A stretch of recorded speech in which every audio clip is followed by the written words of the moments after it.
Looking for a lightweight serum na hindi malagkit sa face? Baka ito na ang hinahanap mo. I've been trying this serum lately.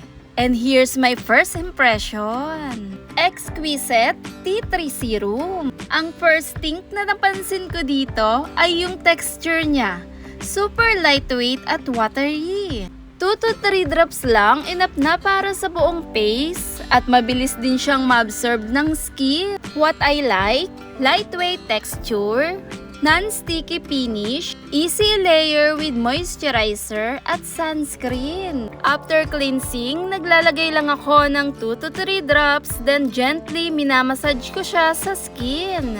After a few seconds, absorbed na siya.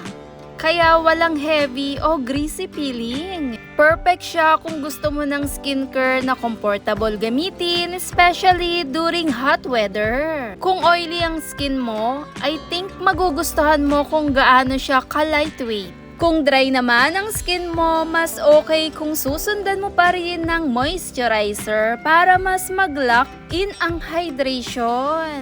After using it consistently, napansin kong mas soft ang feeling ng skin ko at mas fresh looking siya. Pero hindi nito agad nawala ang pimples ko.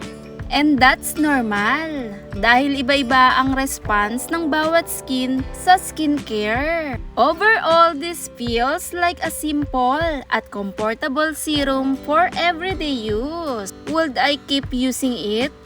Yes, gustong-gusto ko yung lightweight texture niya at kung gaano siya ka-comfortable sa skin. Save this video for your next skincare find. Result may vary depending on your skin type, skincare routine, and consistency of use.